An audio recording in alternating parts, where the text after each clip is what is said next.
Hi, I'm Adam Keane, and today I'm going to talk about the Yoga Sutras of Patanjali. Now, I've said a few things before about how unfunctional I think the regular definition of Chitta Vritti Nirodha is. Now, this is the main sutra that perhaps we all know of Patanjali.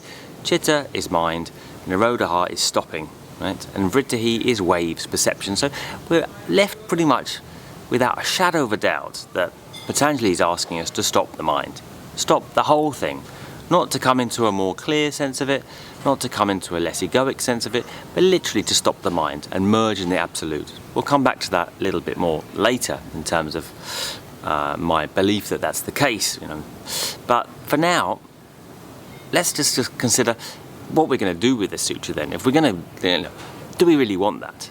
Is the ultimate question. Or can we use it for a more practical means? Can we use Chitta Vritti Nirodha and find something more practical in it, right?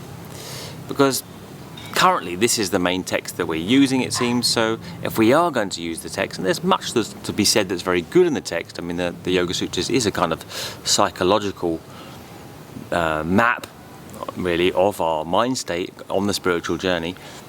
But this stopping the mind completely and entering a kind of yoga suicide doesn't seem to be very helpful. So where are we going to go from here unless that's really what we want? Well, first of all, let's look at types of mind. Now, Descartes, one of our main philosophers from the 16th, 17th century in Europe, continental philosophy, says, I think, therefore I am.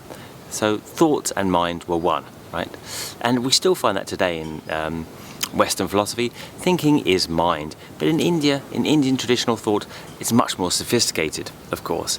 Mind has three parts. Chitta is comprised of three parts that make up the whole chitta, right? One is manas, the thinking mind, the reasoning part, the part that makes differentiations and understands the world. The second is ahamkara. Aham means I, kara means maker or doer. So it's I maker, the ego, the maker of the I. And the third is buddhi, clear perception. And this is the kind of loophole whereby a lot of Indian metaphysical tricks get done, because we can come to the state of clear perception where we're not touched by ego nor manas. We can still live, But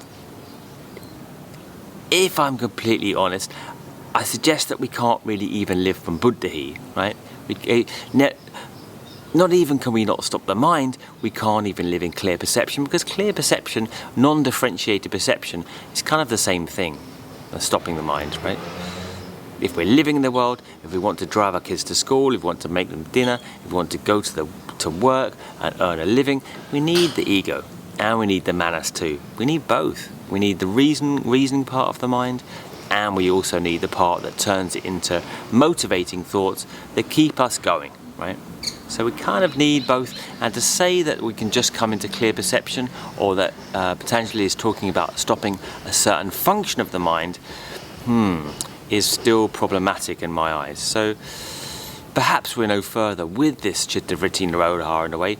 Are we stopping the mind, or are we just using the mind in a careful way, right? And along those lines, I suppose, let's consider the psychology a little bit more. And Patanjali is saying there's three ways of seeing correctly, three ways of direct perception, which is not mistaken perception, and perhaps that'll help us knowing how to use the mind, right? How to see clearly in life, right? And these are from inference, which is logical reasoning, right?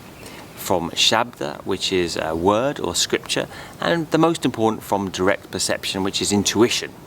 He's called pratyaksha, is intuition of a circumstance, and this is the most important for Patanjali, and indeed for yoga generally.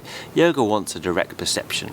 Yoga wants us to feel, not think, but experience in an embodied way what we are. So to that end, maybe become a little bit clearer in the uses of mind, but not really, because we're still struggling with how to get there to that direct perception, right? If we're not stopping the mind, but we want to see clearly, and we can't use buddhi, because buddhi is kind of a direct perception which is also free of reasoning, free of a kind of judgment or the judgment is slightly the wrong word, but the ability to be able to infer this from that, right? Buddha also seems to leave us in a slightly zombified state, perhaps, right? Because I would say that we need ahamkara and manas in the everyday world as well. And this is the tricky thing: how to include ahamkara, in my view, manas, and buddhi in and make sense of them in terms of what Patanjali says, right? And that's a potentially difficult thing, especially when Patanjali says that most of the time we are in states of mind which are klishta, which are suffering, right? And only one state is non-suffering, aklishta, and that's this direct perception. But it doesn't really say much more about what it is really exactly that makes it direct perception, unless we're just talking about looking out without any differentiation, like a beam of light. And this is often the metaphor used, like a beam of light just illuminating what it sees outside without any kind of conceptualization around it. But we don't live like that. That's the trouble. We don't live like that unless we're doing a short period of meditation, and we have 24 hours in the day, right? We don't have just half an hour of the day to live with buddhi or to live with chitta vritti nirodha. We have the rest of the day too that we want to use yoga, and we want to use Patanjali's instructions. So my feeling instead is we perhaps turn this on its head and look at Patanjali's instruction of stability, right? The practice, when he says practice abhyasa, is about the continuous effort to stabilize oneself, right? To stabilize oneself physically, and that then leads to mental stabilization. And perhaps it means integrated in our modern parlance, in our modern psychological way of talking, an integrated version of ego around particular mind thoughts. But again, that's ambiguous. So I'm still kind of unhappy with that definition. It's not ideal. And to that end, I might bring in one final concept, which is his idea of the 5 kleshas. And the 5 kleshas are the 5 obstacles or poisons. Now, the first is, and let's see where we come, from here if we get any closer. The first is avidya. Avidya means non-seeing, right? Vidya is to see, avidya not seeing, right? So basically, it's interpreted as ignorance generally. Most people assume that this avidya is not knowing and it's ignorance, right? So what does that mean, right? The fundamental mistake of our being is ignorant, not seeing correctly, right? Again, not direct perception, being mistaken in perception. And what does that mean? It means next is on the ladder is asmita, right? There's 5 kleshas. I should have mentioned. I don't think I mentioned. There are 5 kleshas: avidya, asmita, raga, dvesha, abhinirvisha, klesha. So avidya, not seeing, being mistaken.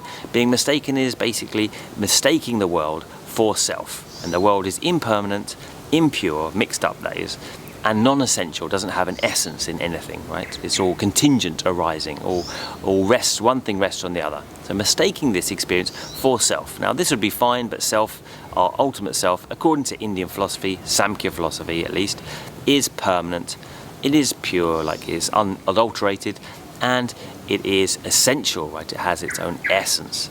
So we're looking for this, but we're looking for it outside. So we make this fundamental mistake because we're looking for something that we can't find in the material world, right?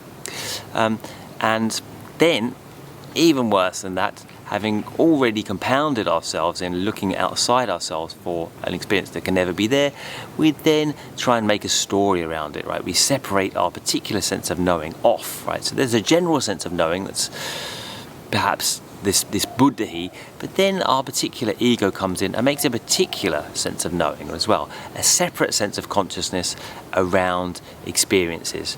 And these experiences are basically marked off, differentiated by raga, dvesha. These are the other kleshas, raga, dvesha. Raga is desire, and dvesha is aversion. So we kind of fence off our experience by liking certain things and disliking certain things, and we call this our preferences, and essentially we make our personality around these preferences. So it's not for the sake of liking things and disliking things, because there's no inherent thing that's likable and no really inherent thing on the earth that's not likable. Well, to a lesser or more degree, but nevertheless, what we find is that really we're using our likes and dislikes to a great extent to formulate our personality around them. Of course, if we just said we didn't like suffering, and we liked pleasure, that wouldn't really give us a personality. So that doesn't really work. The Raga Dvesha really is a way to fence off our personality and make a separate sense of individuality, right? And finally, out of this comes this clinging to life, abhinevisha, the fear of losing our life, right? That this constant underlying and lurking in the background all the time, clinging to this personal experience of consciousness, when the avidya says in the first place that our ultimate mistake is separating off a certain form of knowing in the first place as particular to us as meta. So knowing this, we might treat the mind slightly differently, and perhaps what you could say is hold our preferences loosely, realizing the trick of the mind, realizing the fact that we're always going to create this separate sense of self for the sake of knowing, for the sake of wanting to know our experience more clearly, know ourselves more clearly, and ultimately preserve, therefore, in the knowing, preserve our lives. But this can't be done, right? So all that I can really say as advice is that we can look at stabilizing the mind state, the chitta vritti nirodha, being stabilizing this false sense of mind which is turning and worrying and creating this whole story where it doesn't really exist out of the sake of avoiding fear, right? And stabilizing our mindset instead by realizing how the mind is operating, realizing how the mind's creating a story through this looking out of itself and trying to find a stabilizing factor in the world where it doesn't really exist. So I suppose what I might offer is that we've got two experiences going on, and we can hold the one lightly, the ego maker, the I maker, and the rationale around it, and all the differentiations and all the likes and the dislikes. But we can't necessarily stop that mind, because that will be to stop living, right? But instead we can hold it lightly, realizing this potentially psychological roadmap, which is the reason why I continue enjoying the Yoga Sutras and don't chuck it out after that first sutra, that first aphorism, chitta vritti nirodha, is because I think there's a lot of interesting stuff that is important that we can include, but we can't go the full whack. We can't go to the nth degree here, because that is really yogic suicide, as I said. And this transcendent, this wish to extricate oneself from life completely, is definitely there as a fundamental motivation in classical yoga thinking. But we don't want that anymore. We want to use yoga, generally speaking, to live in life. So we have to hold Patanjali's ideas lightly, and whilst also operating in a practical sense using ahamkara, ego, and manas to live our life still, holding preferences, likes and dislikes, so we can operate in the everyday world and be motivated to live in the everyday world. Nevertheless, we can still see and trace the way things go, right? The direct perception is a singular, and there are many ways. For example, Patanjali lists 5 vrittihis, 5 ways that we don't perceive correctly. For example, sleep, memory, imagination, right? So and try and find these in everyday life. So we live in the purest sense egoically as possible. That we're not completely making a fabricated story. That our ego, with the manas, is a little bit clearer. We're coming maybe more into buddhi, or maybe, but I don't believe we can come into clear buddhi, because as I mentioned, that is also to lose the mind completely. But maybe we're trying to come into the stream of buddhi along with manas and ahamkara. Maybe somehow they can merge into this and be influenced by buddhi, right? But I think those are very interesting questions, and ultimately I'm always just trying to ask more questions and give you more food for thought here, really, not operating for, or seeking to give you conclusions or answers. And let me know how you find it. My understanding is that I'll hold these thoughts lightly, knowing Patanjali's ideas and knowing also my aspirations for living as an individual self and being honest about that, because I think yoga is, as much as it's about subjective experience, that subjective experience is based on honesty. The two go hand in hand. And then finally, Patanjali's idea about practice, the continual effort to stabilize oneself, right?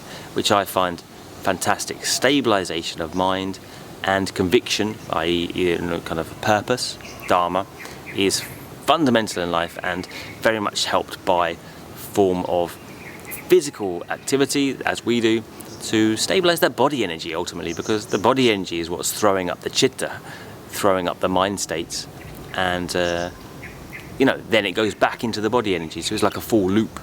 So my feeling is that we have to do a little bit of thinking, but then we have to do a little bit of moving as well. The two complement each other. I had to get a little plug in for Hatha Yoga there. Anyway, as always, let me know what you think, and I hope I didn't make too much of a mess of things, so excuse me if I did.